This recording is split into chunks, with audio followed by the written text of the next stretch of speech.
Hello again, everyone. Good morning, good afternoon, and welcome back to our class of meteorology. And we're moving on to our fifth topic, and we're sure going to talk about air pressure and wind. So, for the content outline, we're going to start with defining the atmospheric pressure.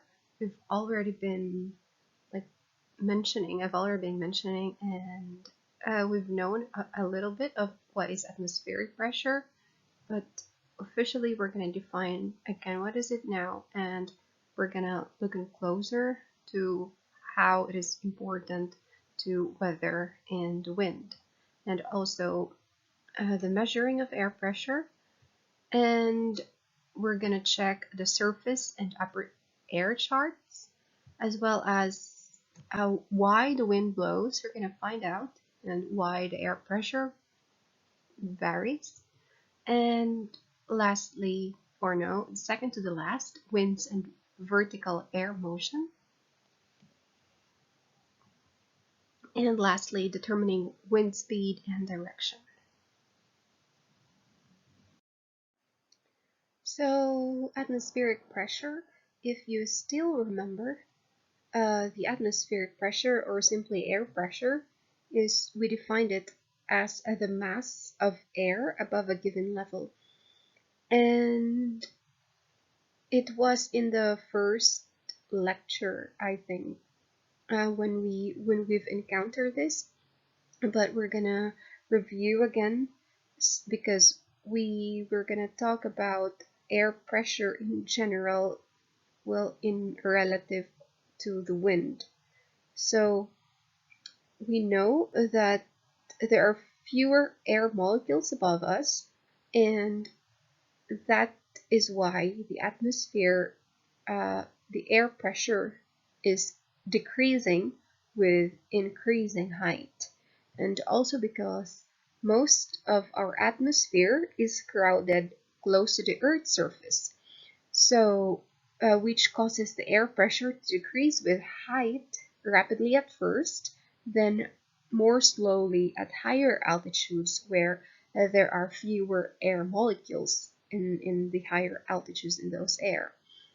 So again, why are we discussing this or viewing this? Because we're gonna check what is the relevance of air pressure towards the movement of the air and its relationship with the wind. Because the air actually moves in response to horizontal differences in pressure. So these happens, for example, when we open a vacuum-packed can. That means it's vacuum inside, it has no air, and when we open it, the air rushes from the higher pressure region outside the can toward the region of lower pressure, that means inside the can. So in the atmosphere, the wind blows from the higher pressure towards the lower air pressure. So this is in an attempt to equalize the imbalance in an air pressure. So that means that the movement of air is controlled by the pressure. But in this topic, or in this lecture, we're gonna see that it's not actually just the movement of air is controlled by the air pressure, but also there are other factors as well. So again, one way to change the air pressure is to simply move up and down in the atmosphere, because we know that there is a decreasing at atmospheric pressure as we go up. But the question is, what causes the air pressure to change in the horizontal and not just in the vertical? So, and why does the air pressure change at the surface? So we're gonna find it out today. Okay, so actually atmospheric pressure or the air pressure is important because knowing this, the changes in air pressure, it has something to do with the changes in weather because it is, yeah, it is a significant factor in weather forecasting, and it's very closely tied to other weather elements such as temperature, moisture, and wind, in a cause and effect relationship. So, uh, because variations in the air pressure generate winds that trigger the changes in temperature and humidity. For example, horizontal differences in the air pressure rather, create the winds as what is illustrated here. This is like the air surfing somewhere in Spain in the beach. So again, the variation of the air pressure generate the winds, and the winds which could trigger uh, changes in temperature and humidity. So we know that air moves vertically from the previous lecture. So now we know that it could also move horizontally. And the vertical movement of the air, we know that it can happen if it is forced over a barrier or if it is warmer and thus more buoyant than the surrounding air. So this horizontal movement is what we call the wind. And actually, the wind is the result of the horizontal differences in atmospheric pressure.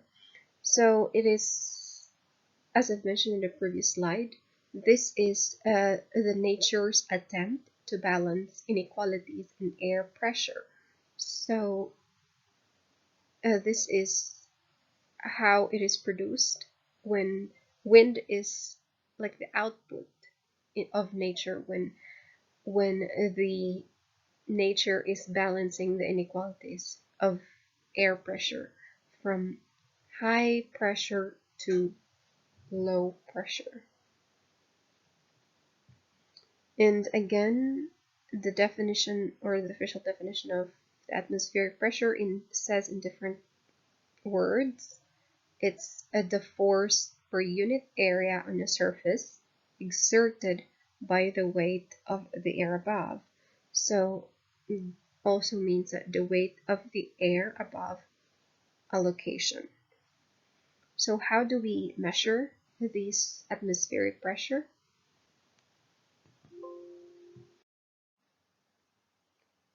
And so we're now gonna check out the measuring of the air pressure.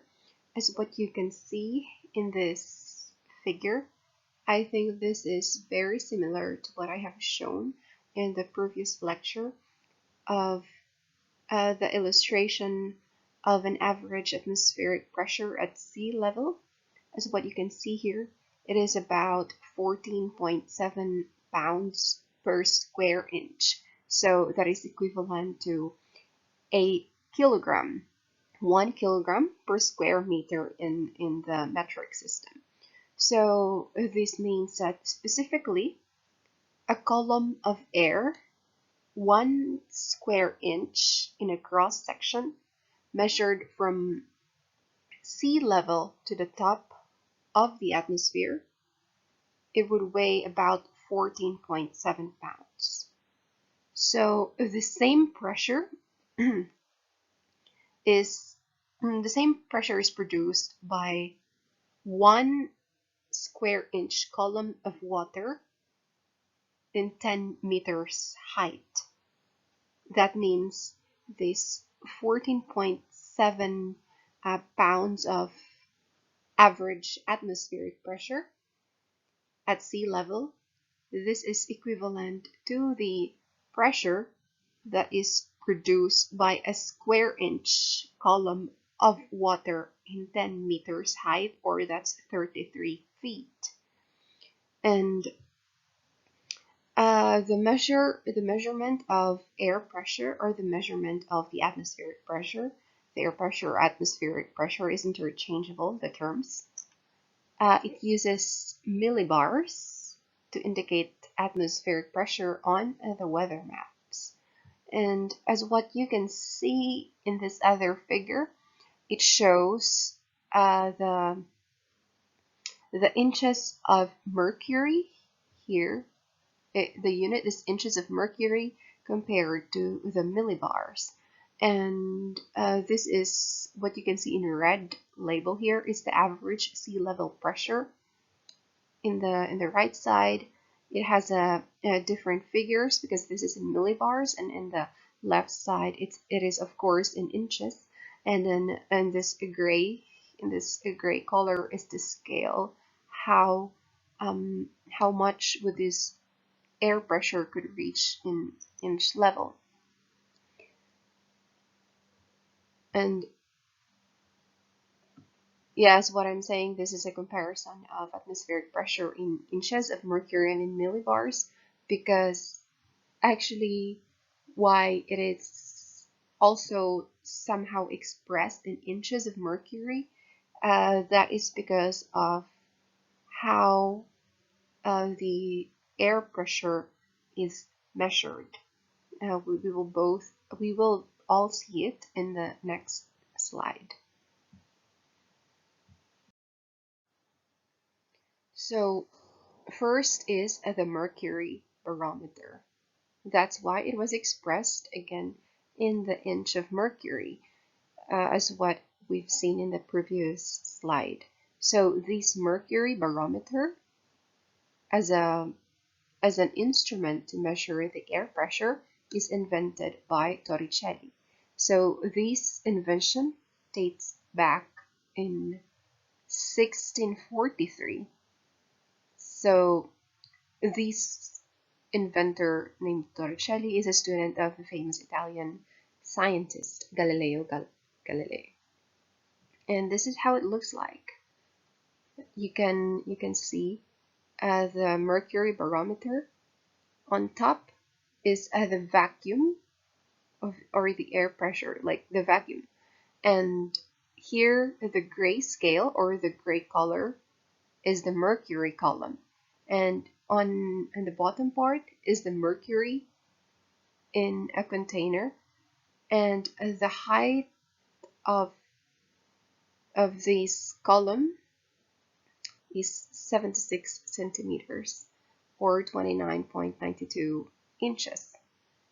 And how does it work? Actually, the weight of the column of mercury is balanced by the pressure exerted on the dish of mercury by the air above. So this vacuum that you can see on top in the air above, this is what exerted the pressure to this weight of, or I mean to this column of the mercury, and thus you would know how much is the pressure or the air pressure. So that means if the pressure decreases, the column of this mercury falls. So if the pressure increases, then the column rises. And because air pressure is measured with a barometer, this is also called, or commonly called, barometric pressure. But this is the same air pressure, but when it is measured with the mercury barometer, it is also commonly called barometric pressure, and this remains the standard pressure measuring instrument until now. However, there is another one we called aneroid barometer. And what is this aneroid barometer? This is what you can see in this picture. So aneroid means without liquid. So if the mercury barometer has mercury, that's why it's called mercury barometer. Now aneroid barometer It means without liquid barometer. So it uses a partially evacuated metal chamber that you can see in here in this illustration, in the B illustration in the lower part. This is the partial vacuum chamber, and this chamber is being sensitive to pressure variations. It compresses as pressure increases and expands as pressure decreases. So this is actually invented because there is the need for smaller, more portable instrument for measuring atmospheric pressure. So that's why it has led to this invention, to this aneroid barometer. And it was developed, well, because of that need. And as you can see in this circle, you can see that there is fair and there is the rain, and there's stormy, change, and very dry.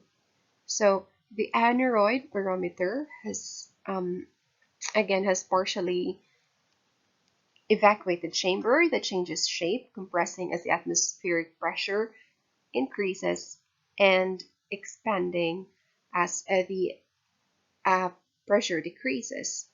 So this fair weather, that means it's fair, that means fair weather, corresponds with high pressure readings. If you can see, the higher levels is pointed at the 100, 1020, or the 30 is the fair weather, and whereas the rain here is associated with low pressures. So to predict, like in order for you to predict the weather in a local area, the change in air pressure over the past few hours is more important than the current pressure reading. So falling pressure is often associated with increasing cloudiness and the possibility of precipitation, whereas the opposite, the rising air pressure, it generally indicates clearing conditions. And aside from this aneroid barometer, there's what we call electronic barometers. So it used, rather than aneroid barometers, it used at locations where pressure is measured and recorded continuously. So these electronic barometers readily convert an electrical signal to a digital pressure value that can be easily transmitted and stored. So that's all for the instruments to measure the air pressure or the atmospheric pressure. So we're going to check now the surface and upper air maps. What are these? Basically, it's just they're maps, and weather maps and charts. They provide symbolic representations of atmospheric conditions at specific points in time. So we will look at how pressure data and the resulting wind patterns are displayed on these weather maps. So first is we're checking the surface maps, and specifically the pressure readings of the surface maps. To make this surface map, first actually we have to collect, or meteorologists collect, barometric pressure readings that are called station pressures, because these pressure readings usually measured in millibars, taken at hundreds of weather stations. So these readings are called station pressures. And then these pressure measurements are converted to sea level equivalents. These station pressures are converted to sea level pressures in order to remove the influence of elevation, because these hundreds of weather stations, of course, they are stationed in different elevations, so we need to apply the correction of the altitude. And then also you need to consider the temperature. It's considered when altitude corrections are made, but it is comparatively very small. So the temperature correction is not that much as the altitude correction. And then after this correction, they actually display these pressure measurements on the map, or what we call the surface maps, using isobars. And what are these isobars? Iso means equal and bar means pressure. So this means this is represented as the isobars. These are lines that connect places of equal air pressure. So yeah, basically all these collected barometric pressures after being corrected, and then they are plotted on the weather map using these lines that connect places of equal air pressure. And then we have, or the meteorologists have, the output of the surface weather map. And this picture is just to show for example, these are different stations. What you can see, there are 3 different columns here. Station 1 at the Wharf, San Francisco, California, and Station 2 in another village in California, and Station 3, and so on. So it's like this. Let's say that this is the elevation where it's located, where the stations are located, and then this is the sea level. In this part, this is the sea level. So in the first location, there is zero correction because it's on the sea level.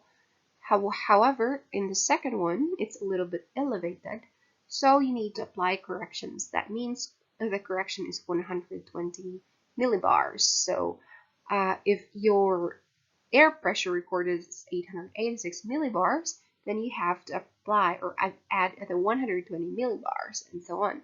So this is the correction. And you're going to do the same in the rest of these hundreds of pressure station pressures. And that's how you produce the surface weather maps. And this is now the output. So this is what we call the surface weather map. And this simplified surface weather map uses isobars of sea level pressure, as what I've mentioned, in order to show high pressure systems, where the high pressure is what we call anticyclones, and the low pressure systems is what we call cyclones. And anticyclones are actually associated with dry conditions, and the opposite of that, the cyclones or the mid-latitude cyclones, to differentiate from the tropical cyclones, because when you say cyclones, either are tropical and the mid-latitude. It depends on where it is located or where it is gonna heat. So these tropical cyclones also are called hurricanes or typhoons, depending on the intensity or the location. So yeah, if you notice that the isobars are drawn at 4 millibar intervals. So the 1008, 1012, 1016, 1020, these are these lines here that trace in different figures and different unit. I mean, 1 unit, the millibar, but in 4 intervals. So that means the closed isobars that roughly resemble circles that are close to each other. So identifies the highs and lows. The pressure in a high is greater than that of the surrounding air. So this is the high and the lows. The high is the H and the low is the L and the red mark.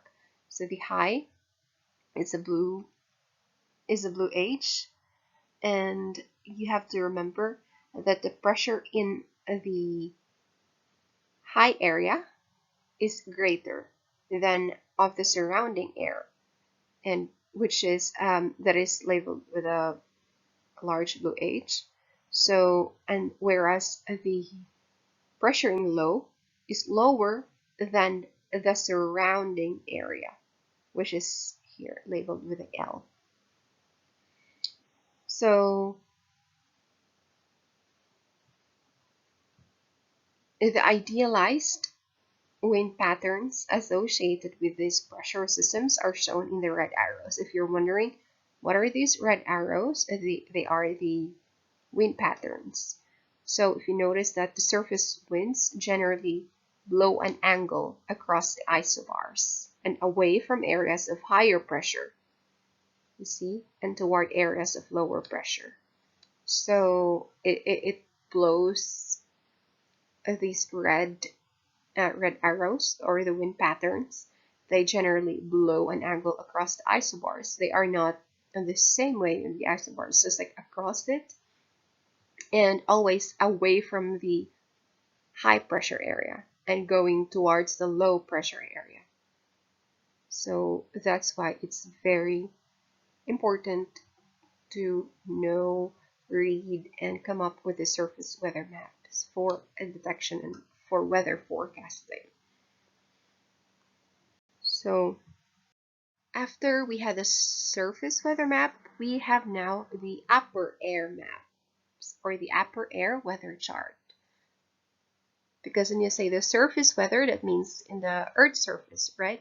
And this upper air means in the upper, aloft, or up above weather chart. And these show atmospheric conditions at 850, 700, 500, 300, and 200 millibar levels twice daily. So this is the example of the upper air weather chart. And this upper air weather chart shows the height contours at 500 millibars. So rather than show variations in pressure at fixed height, the upper level charts are similar to topographic maps in that the contour patterns reveals the hills, like the contour patterns here, or the hills are the ridges.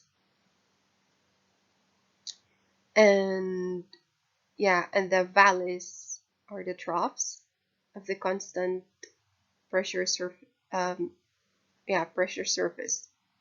So the ridges, these are the elongated high pressure areas that extend toward the pole and are associated with warm air moving poleward.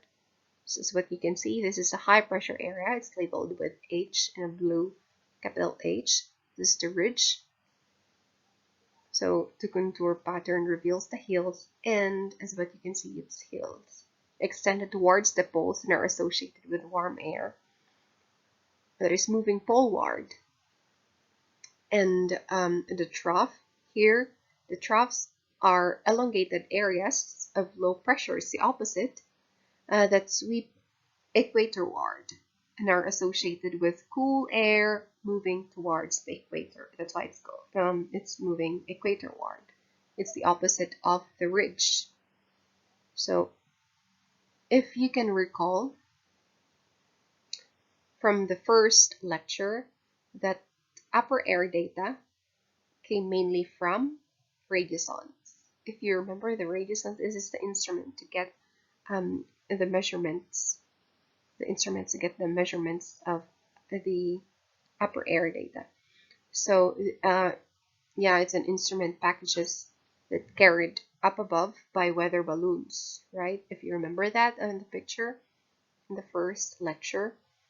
So these of a particular significance is the 500 millibar chart located at roughly 5,600 meters in altitude or 18,000 feet. So these radiosondes, the data from the upper air around this altitude are mainly from the radiosondes.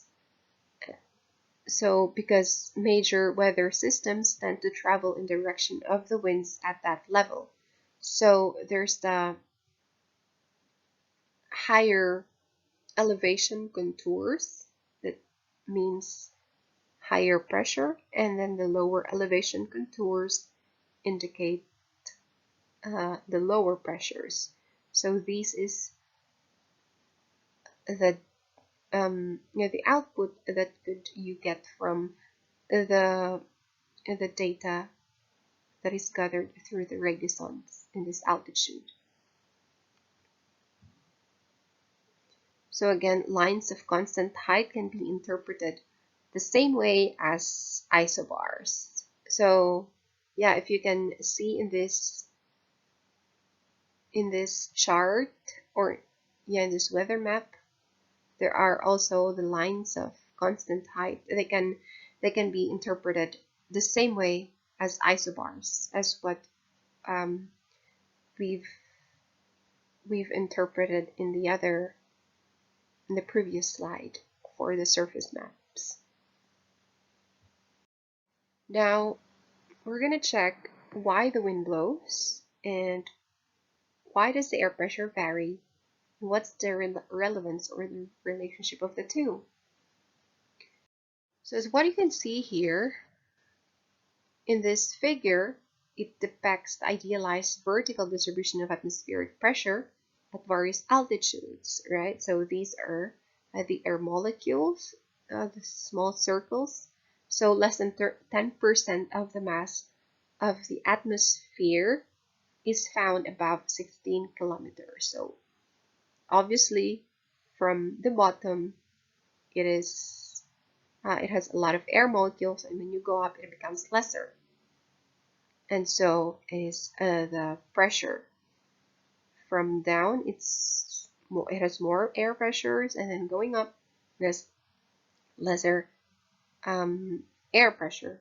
So because air moves from high pressure areas to low pressure areas, so you might reason that that air near the surface would flow upward toward outer space, right? Because there's the lesser air molecules or the air pressure above.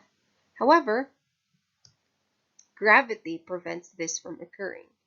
So by balancing the upward force so that the air is concentrated near the Earth's surface. That's how gravity works.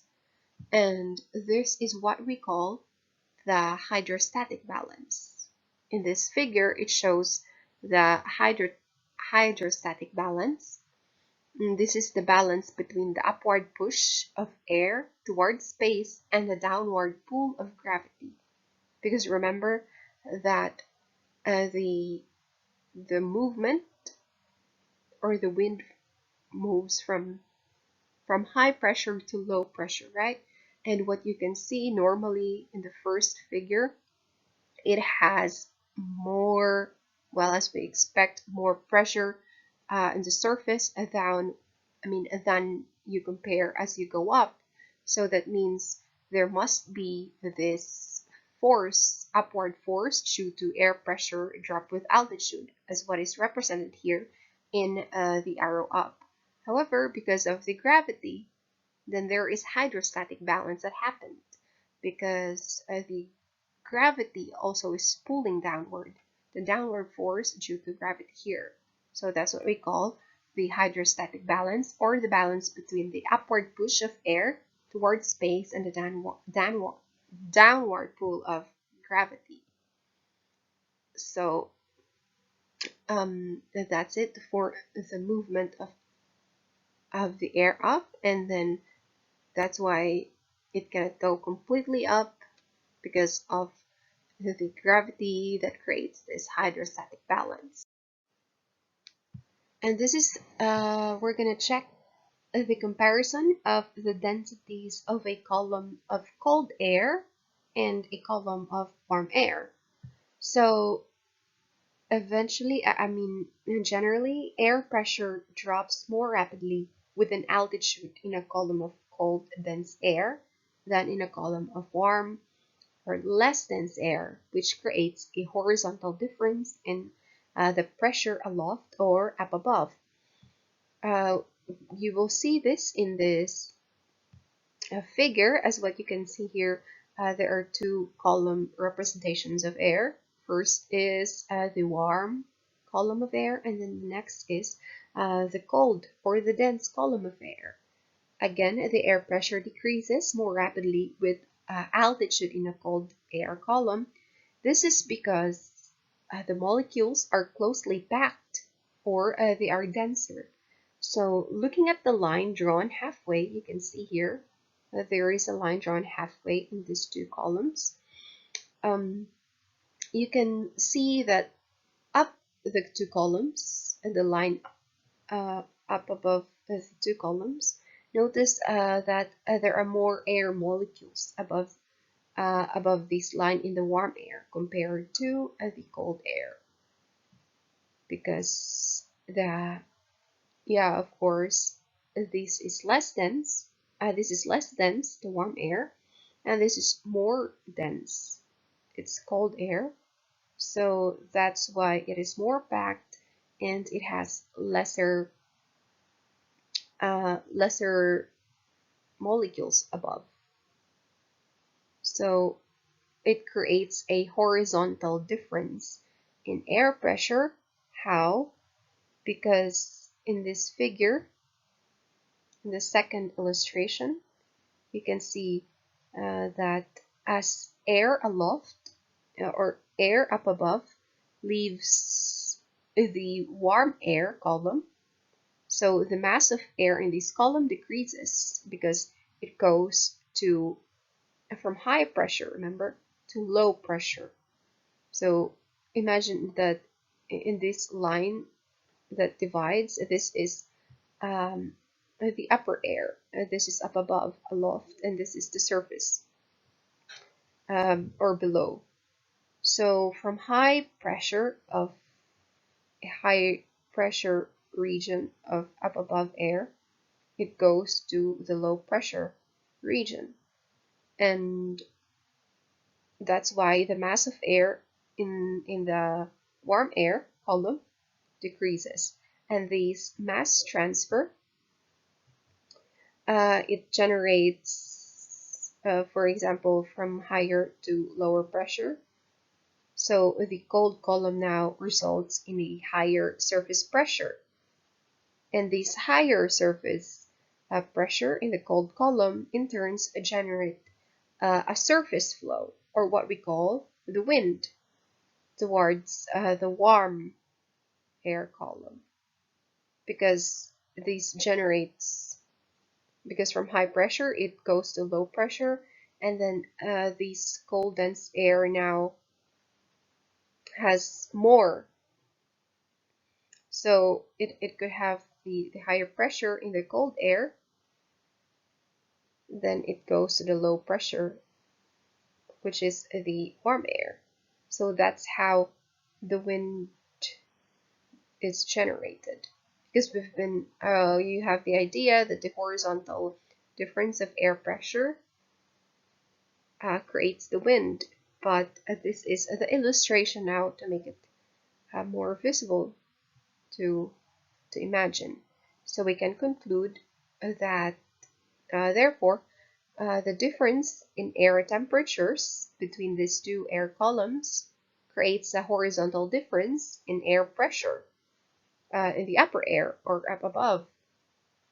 So, and these ultimately creates wind.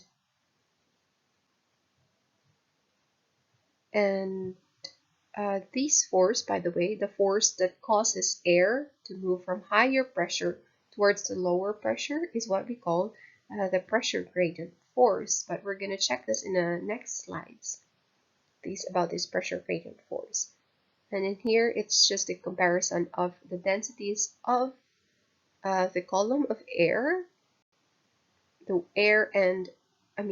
warm air and the cold air, that ultimately it creates the wind. So we've seen the wind that has been generated because of the pressure differences. And when you say what really has caused these pressure differences, actually the main cause of this is an unequal heating of the Earth's surface. So again, the main cause of pressure differences that has resulted to wind is the unequal heating of the Earth's surface.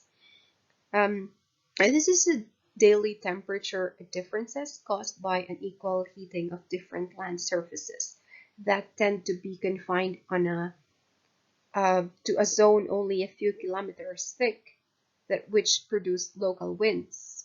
Because, however, in a global scale, the variations in the amount of solar radiation received in the polar versus the equatorial latitudes, they generate much larger pressure systems that in return produce the planetary atmospheric circulations and not just the local winds that we have seen in the illustration in the previous slides. And another important factor, also aside from the temperature, is the moisture content. So the air pressure changes also with moisture content, although it is less important than the temperature, but the amount of water vapor contained in a volume of air, it also influences the density. So contrary to our uh, popular opinion, or what we thought, that the water vapor adds the density of the air, but actually it's not, because the water vapor reduces the density of the air. That is, even very humid air is about 2% less dense than dry air at the same temperature. This is because in a volume of air, the molecule of gases are intermixed. Imagine that there are different gases in a volume of air. There are hydrogen, nitrogen, and oxygen molecules. And these takes up roughly the same amount of space. All of these intermixed gases takes up the same amount of space. So as the water content of an air mass increases, water content, that means hydrogen and oxygen, as it increases, then the lighter water vapor molecules displace the heavier nitrogen and oxygen molecules, because these nitrogen and oxygen molecules are heavier compared to the water vapor content. And if there are much more water vapor content, then they will displace this heavier nitrogen. That's why, yeah, the moisture content has affected the density, because the water vapor, it reduces the density of the air. And again, aside from the moisture content, the air pressure also changes by airflow. Yeah, um, I think, for example, a net of air into a region is what we call convergence. So, and the opposite of that, the net outflow of air, is called divergence. So, in situations where there is a net flow of air into a region, so the air accumulates, so the air pressure changes by airflow. It's not with airflow, but by airflow. So this phenomenon is what we called the convergence. For example, when there is the air accumulation, so there's a net flow of air into a region, into one region. There is an accumulation of air. The air accumulates, then that's what we call convergence. And the opposite of that, the airflow is going outside, or there is a net outflow of air. That is what we call divergence. So regions where there is a net outflow of air, a situation referred to as divergence. So that means the surface pressure drops.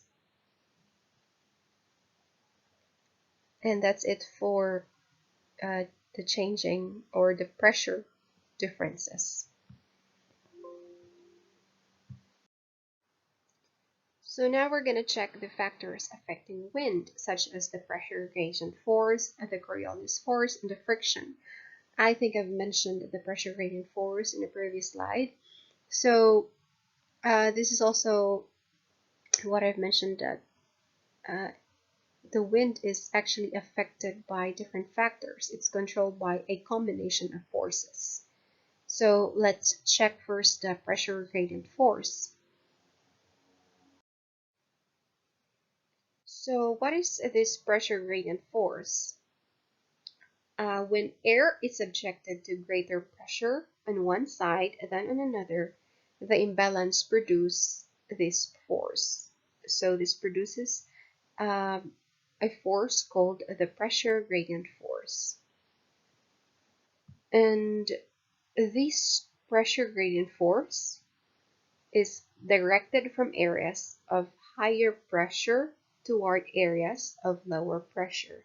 We've been hearing this ever since, so we've already known that this pressure is directed from the higher pressure and towards lower pressure, and it has now this time a name with the pressure gradient force.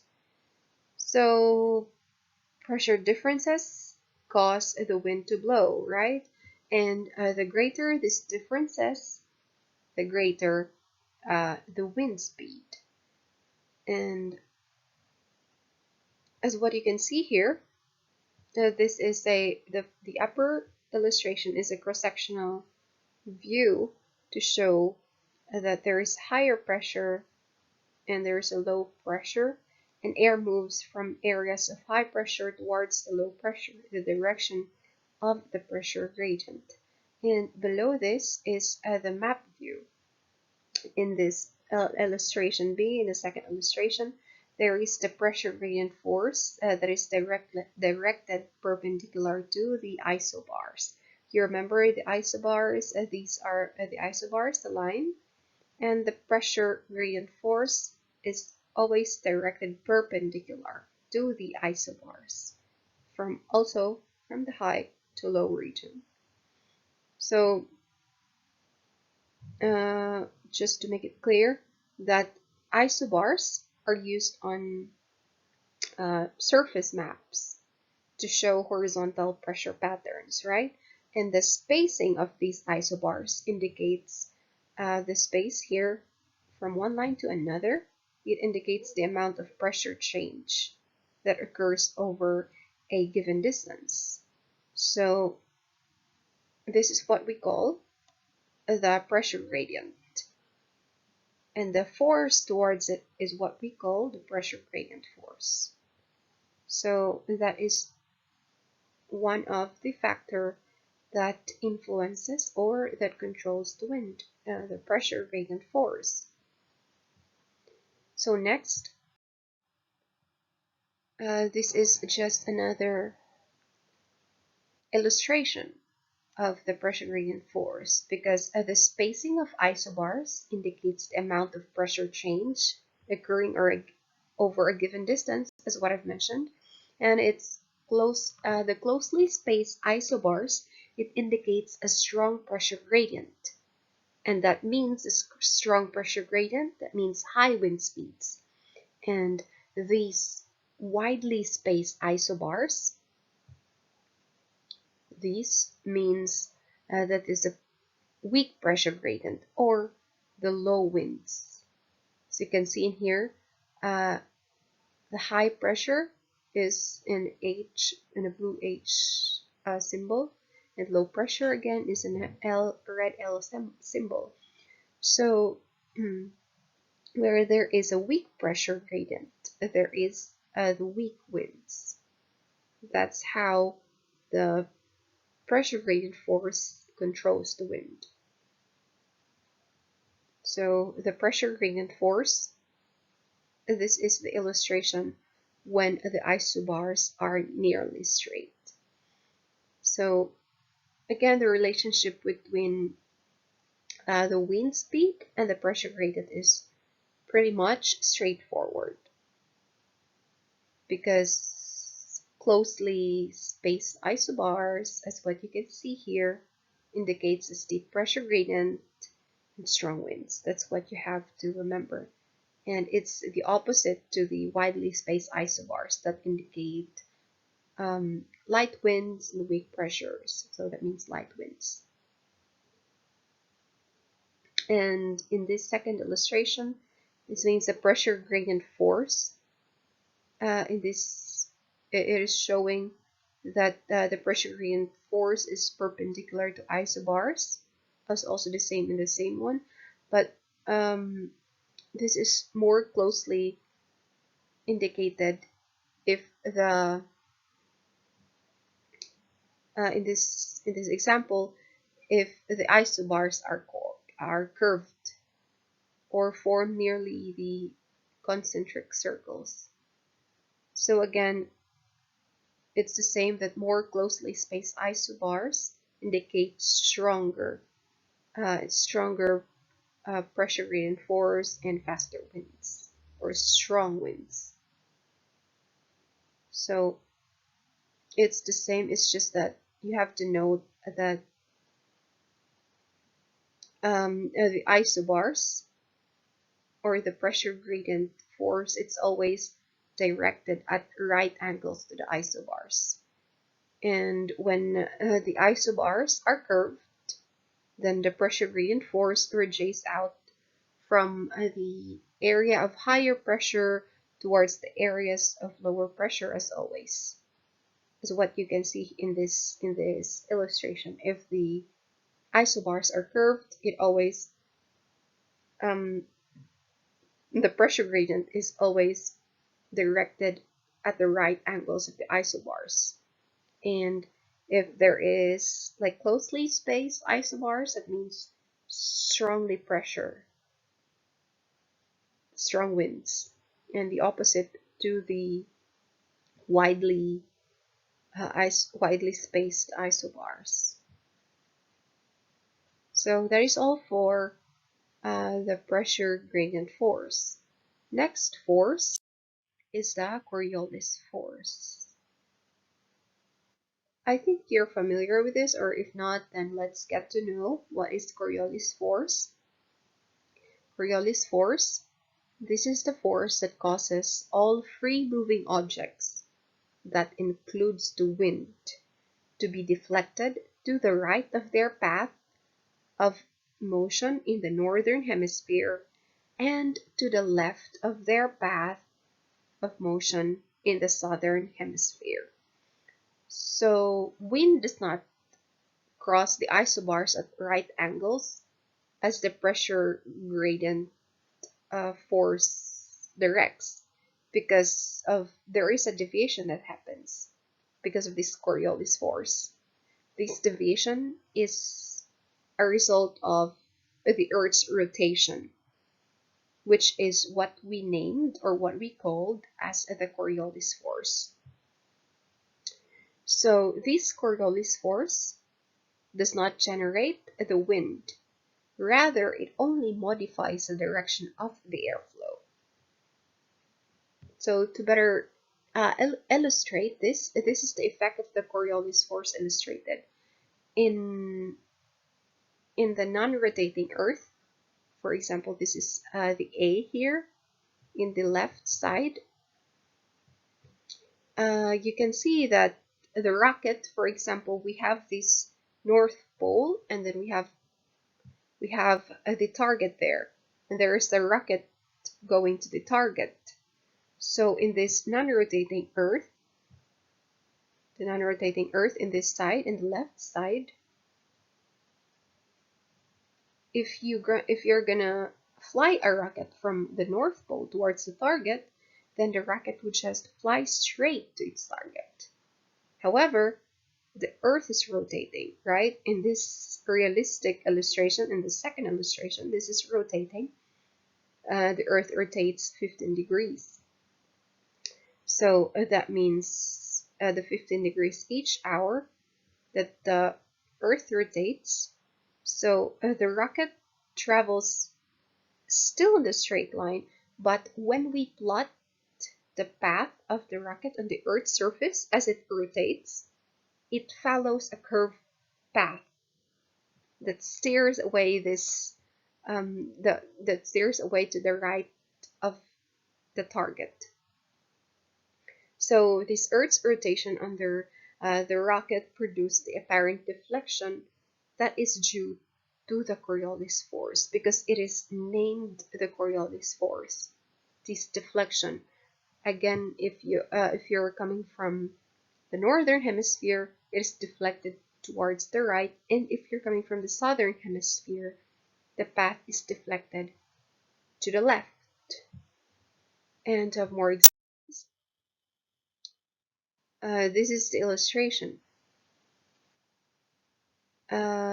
If you can see, this is the Coriolis deflection of winds blowing eastward at different latitudes. So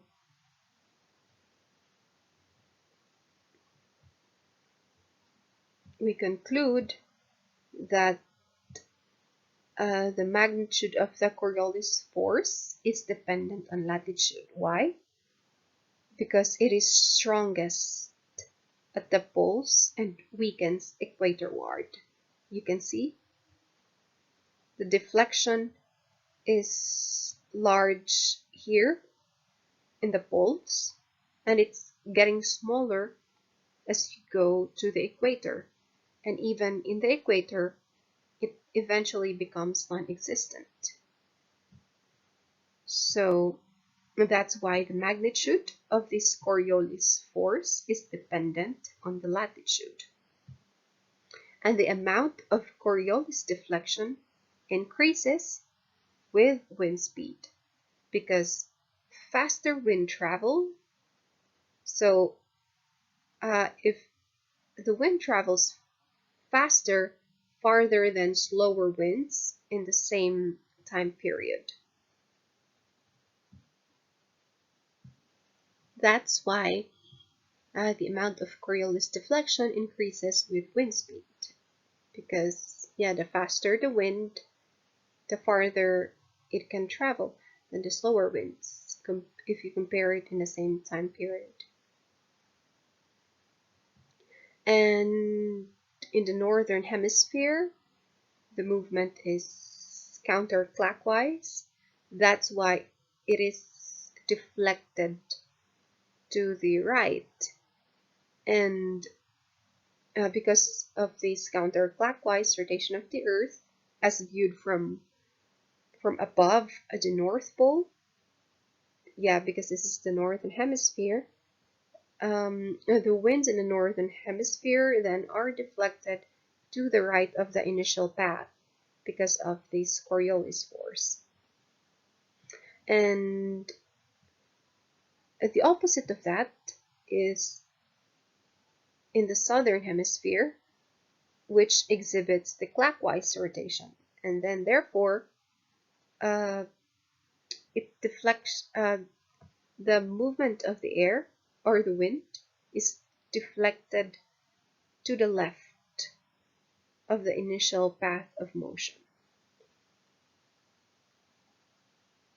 So that's the other facts or points for the Coriolis, and it is better illustrated here that in the upper part there is in the upper regions and the lower regions, for example, the North Pole and the South Pole, it has a more deflection, but the initial path, as you can see in the blue arrow, and the Coriolis deflection in the red arrow, you can see that it's deflected to the right in the upper part, and it's deflected to the left in the southern hemisphere.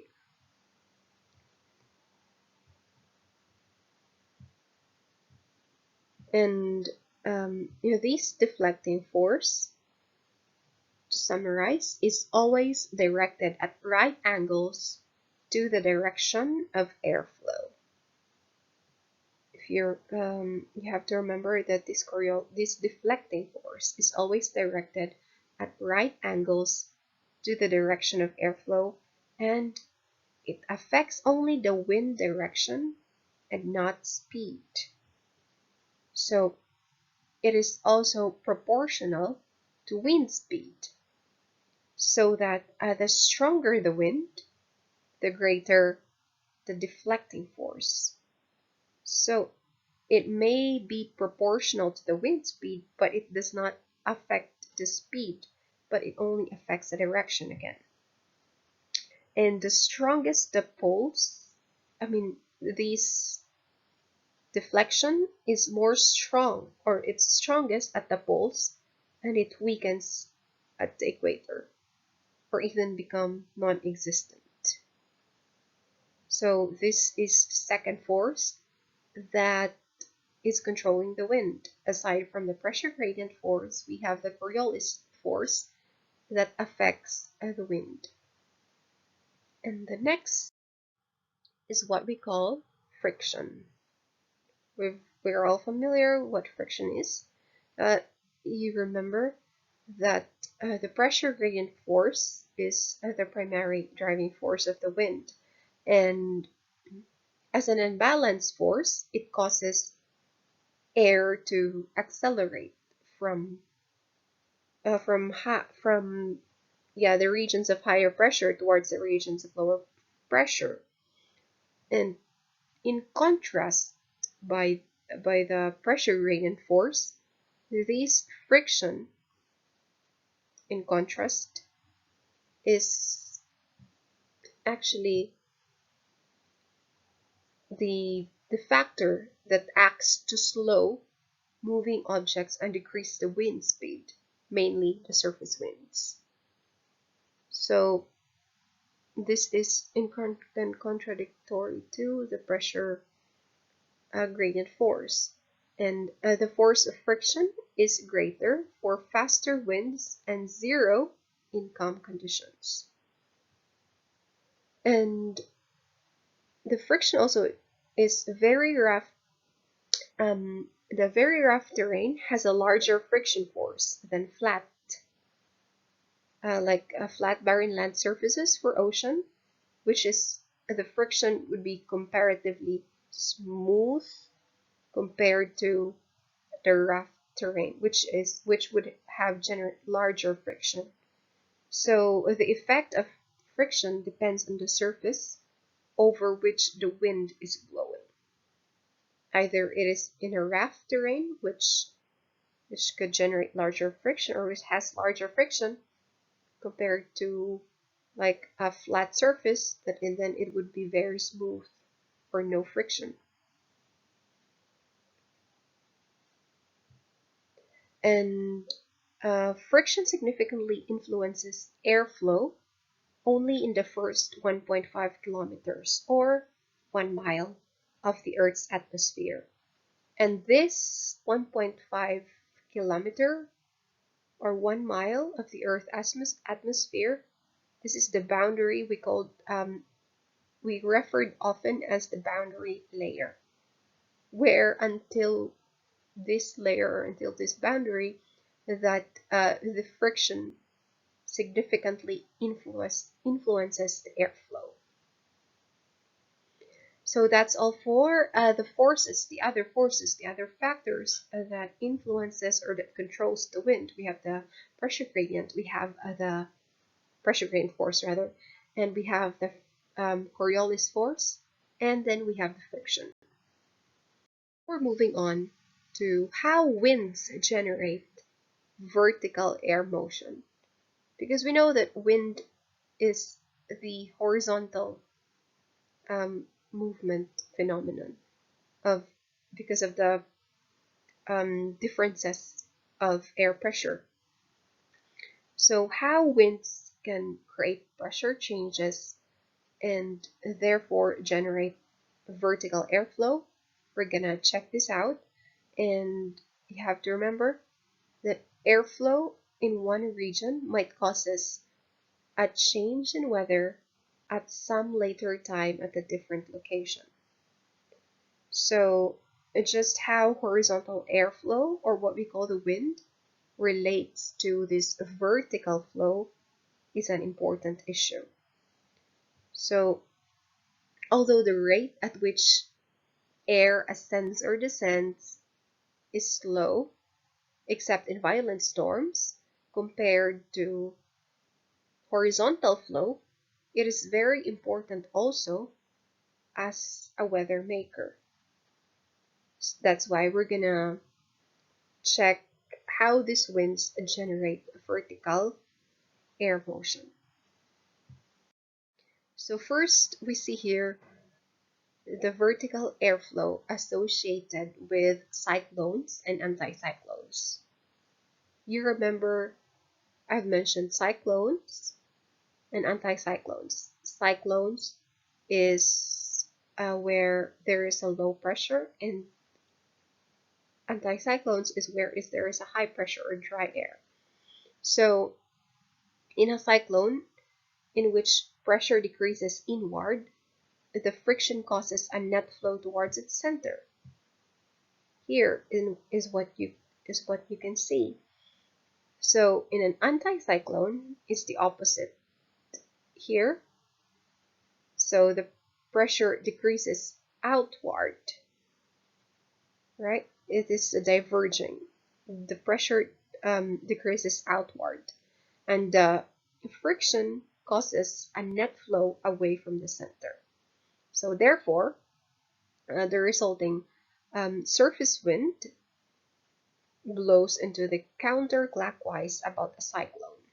This is what is shown in this illustration, and outward and clockwise about the anticyclone.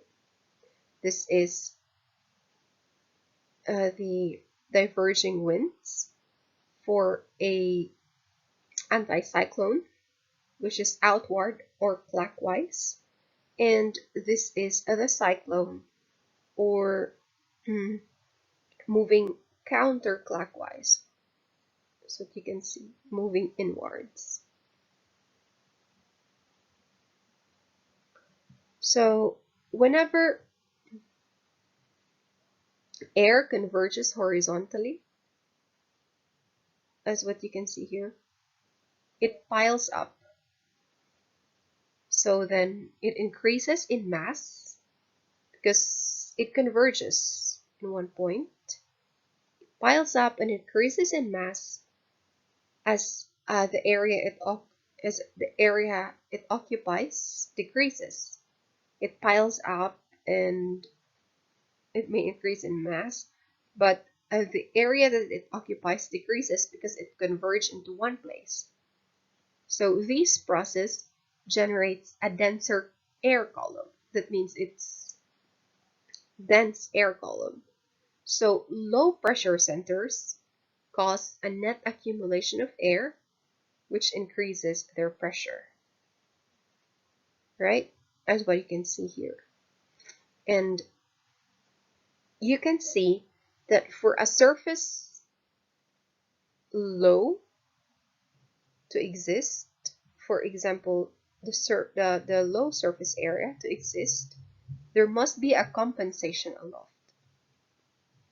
That means, for example, the surface convergence can be maintained only if there is a divergence here that happens. Divergence, or the spreading out of air at a rate equal to this, or greater or equal to the airflow below. So in this figure, it illustrates the relationship between the surface convergence inflow here below and the divergence outflow and the above needed to maintain a low pressure center. So in this convergence in the low pressure, it only happens if there is enough divergence here that happens. because there must be a balance to maintain.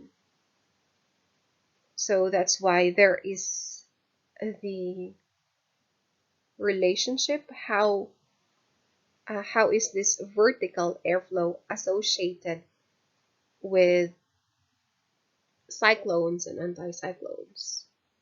Because these cyclones here, or the converging winds, low pressure, this is the horizontal flow.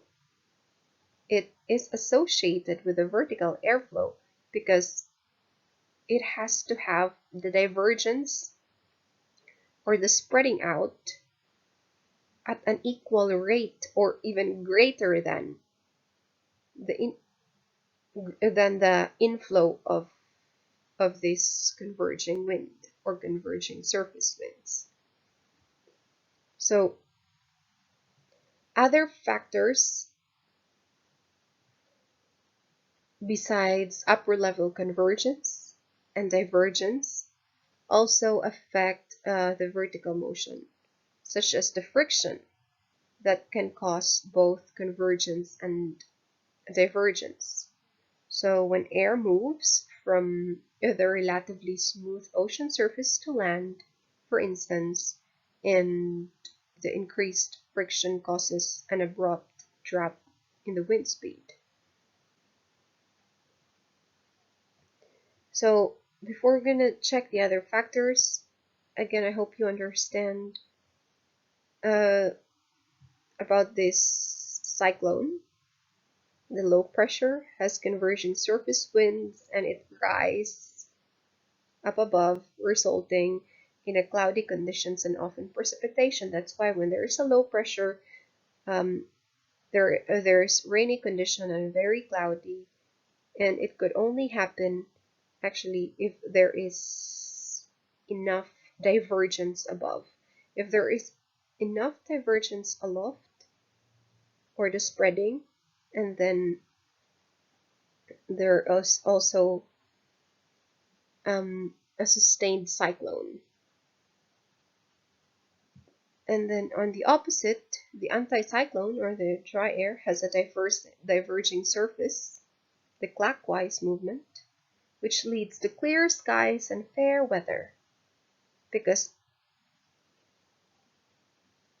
there is a convergence above and then it goes down to have this diverging surface, and it goes just like that. So other factors such as the friction also is affecting this air movement. So when air moves from the land to the ocean, for example, general divergence and subsidence accompany the seaward flow of air because of reduced friction and increasing wind speed over the water because of the reduced friction. So the result is often subsidence and clearing conditions. So for example, also in mountains hinder the flow of air and cause divergence and convergence. So as air passes over a mountain range, it is compressed vertically, so producing horizontal spreading or the divergence aloft or the divergence in the upper air. And when the air reaching the leeward side of the mountain, the other side of the mountain, so it experienced vertical expansion, which causes convergence up in the air. So those are just other small factors aside from this really big illustration that is shown here. And just a general thought that the surface convergence and upward level divergence, the surface convergence here and the upper level divergence causes the rising motion. Whereas if we compare the surface divergence and the upper level convergence causes the sinking motion, as what is shown in the arrow. So that's the general thought of this illustration, and that's why there's an association of the vertical airflow with the horizontal airflows, or what we call the cyclones and anticyclones. Now we proceed to the wind measurement. First, we have the measuring of wind direction, because winds are always labeled by the direction which they blow, or where are they coming from. And for example, a north wind blows from the north towards the south, and an east wind blows from the east towards the west. So always the winds are labeled by the direction which they are coming from. And one instrument that is commonly used to determine the wind direction is the wind vane. So the wind vane, it is often seen on tops of the buildings. I think you're very familiar with what wind vane is.